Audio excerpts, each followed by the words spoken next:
पृथ्वी पर जीवन का आधार है जल यानी पानी, जो जीवन को पोषित करता है, उसे आगे बढ़ाता है। लेकिन जलवायु परिवर्तन, अधिक दोहन, प्रदूषण और कम बारिश के कारण जल का अभाव निर्मित हुआ है। अब ये संकट किसी इलाके या देश का मुद्दा नहीं, बल्कि दुनिया के सामने अस्तित्व का प्रश्न खड़ा कर रहा है। जहां लोग कृषि और वनों पर निर्भर हैं, पानी ही खुशहाली का मापदंड है, लेकिन बारिश के घटते दिन, जल संग्रहण संरचनाओं का अभाव और इसके साथ मिट्टी के कटाव ने यहाँ के जनजीवन के लिए स्थिति गंभीर कर दी है। छत्तीसगढ़ का रायगढ़ ऐसा क्षेत्र जहां इन हालात से राह निकालने की एक कोशिश की जा रही है। राष्ट्रीय कृषि एवं ग्रामीण बैंक, नाबार्ड और विशेषज्ञ संस्था जनमित्रम ने नई तकनीक और परंपरागत ज्ञान के मिश्रण से प्राकृतिक संसाधन संरक्षण के लिए एक पहल की। पिछले 3 साल इस परियोजना के दौरान यहाँ के 273 परिवारों को हमने अलग अलग प्रकार की सुविधाएं दी हैं।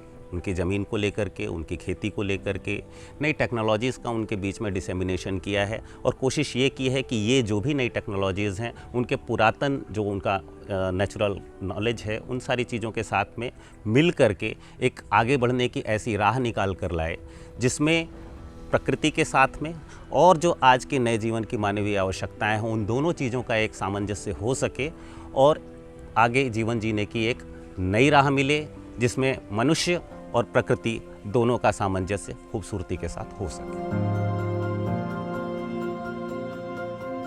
यहाँ जनमित्रम ने प्रबुद्ध ग्रामवासियों की जल ग्रहण समिति बनाकर उन्हें नेतृत्व दिया और तब वर्ष 2021 में तेंदुमुड़ी, कुकरीचोली, छोटे जामपाली के 282 परिवारों के जीवन में बदलाव की ये गाथा शुरू हुई।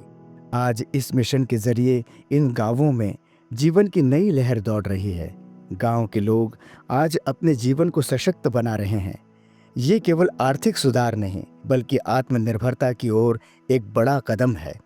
हम लोगों ने एक डिटेल नेट प्लानिंग बनाई। उस नेट प्लानिंग के लिए हम गांव वालों के साथ बैठे, उनसे चर्चा किया और उनसे यहाँ की परिस्थिति को समझने का प्रयास किया और उन सब को देखते हुए हम लोगों ने एक वाटरशेड का पूरा डिटेल प्लान बनाया।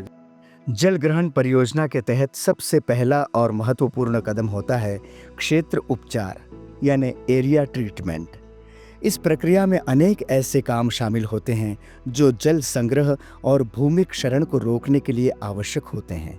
सबसे पहले की जाती है मेड़बंदी, जो खेतों के किनारे से मिट्टी या पत्थर से बंधान बनाने का काम है, जिससे पानी का बहकर जाना रोका जा सके।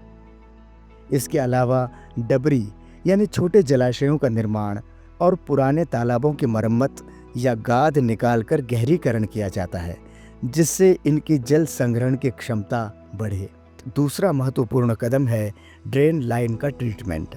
इसके अंतर्गत सबसे पहला काम होता है लूज बोल्डर स्ट्रक्चर तथा गैम्बियन का निर्माण। इसमें पत्थरों को जल प्रवाह के रास्ते में इस तरह सजाया जाता है कि वे पानी के मार्ग में बाधा पैदा करें, उसे धीमा कर दें। इसके बाद आते हैं स्टॉप डैम, जो नदियों और नालों के प्रवाह को रोककर एक जलाशय बनाते हैं। इनसे जल संभरण भी होता है और पानी से फसलों की सिंचाई भी की जा सकती है। जेमा तिल औरत होत रही समय आज हमन डैम ले सिंचाई पाला थे, पानी डायरेक्ट खेत में जाते और बढ़िया धान लगी से ते में बहुत हमन ला खुशी मिली से कि नाबार्ड एवं जनमित्रन के सहयोग ले हमन ला यहाँ पानी के डैम बना करके हमन ला पानी की व्यवस्था कर दी।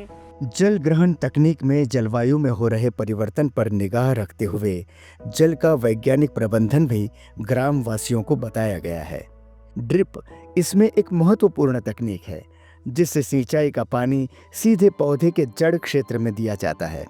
आमतौर से जमीन को पानी से भर देने की तकनीक से ये विधि 90% तक पानी बचा सकती है। दूसरी तकनीक है मल्चिंग। जड़ क्षेत्र के आसपास की मिट्टी को ढक देने से पानी के भाप बनकर उड़ जाने में होने वाले नुकसान घट जाते हैं। सिंचाई किया गया अधिकतम पानी पौधे के उपयोग में ही आता है। ये परियोजना होने से आप देखेंगे पहले जहाँ कुछ फसल नहीं होता था, अब खेती में खरीफ की फसल बहुत अच्छी होने लगी है, किसानों को बहुत फ़ायदा होने लगा है। और इसको देख के बहुत सारे किसान खुद आगे आ रहे हैं जो हमारी परियोजना में नहीं शामिल हैं, वो खुद इससे अपना प्रभावित हो करके अपने आप ये सब चीज़ें कर रहे हैं। सो मैं गांव वालों को बधाई देता हूं, क्योंकि गांव वालों का सहयोग यहाँ पे बहुत अच्छा मिला है और साथ ही हमारे एनजीओ का भी सहयोग काफ़ी अच्छा रहा है, जिससे परियोजना सक्सेसफुली कंप्लीट हो जाएगा। जैसे ही पूर्ण होगा तो आपकी यहाँ की स्थिति आप बहुत बदला हुआ पाएंगे। किसानों के खेतों में बहुत कुछ उपज होगा, किसानों के अलग आय की सुविधा उत्पन्न होगी। जल ग्रहण परियोजना ने मिट्टी परीक्षण को प्रमुखता से लिया है। जिन तत्वों की कमी है सिर्फ वही खेतों में डाला जाए तो खर्च कम होगा, फसल अच्छी होगी और जमीन में प्रदूषण पर भी नियंत्रण होगा। खाद के रूप में केंचुए द्वारा निर्मित वर्मी कंपोस्ट और नाडेप कंपोस्ट के उपयोग को बढ़ावा दिया गया है। 2 फसलों के बीच कम अवधि की ग्रीन मैन्योर वाली फसलें भी लगाई जाती हैं, जो वहीं सड़ गलकर मिट्टी की ताकत को बढ़ाती हैं। कृषकों को सस्टेनेबल फार्मिंग की तरफ प्रेरित किया गया है। लगातार बैठकों और प्रशिक्षण के माध्यम से उन्हें बीज और पौधों के सघनीकरण यानी सीड इंटेंसिफिकेशन की समझ बढ़ाई गई है। किसानों ने धान में इस विधि का इस्तेमाल कर लाभ देख लिया है। कम खर्च और अधिक उत्पादन की ये विधि उन्हें भा रही है। ऐसे तरीके कृषि को टिकाऊ और लाभप्रद उद्यम में बदल रहे हैं। लेकिन ये सारी गतिविधियां तो उनके लिए जिनके पास भूमि है।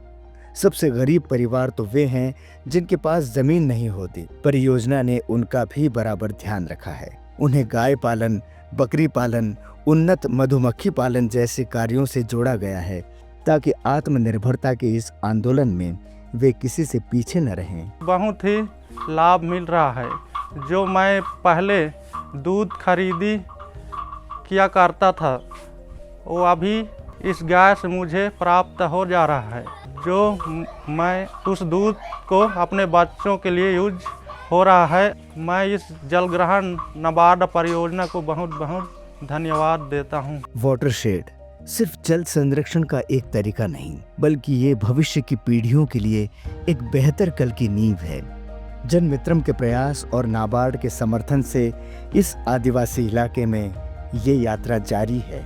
कुकरी चोली, तेंदुमुड़ी, छोटे जामपाली में ये सिर्फ एक परियोजना नहीं, एक मॉडल बनकर उभरा है, जिसका हासिल आत्मनिर्भरता और सशक्तिकरण की ये कहानी है, जो यहाँ खत्म नहीं होती।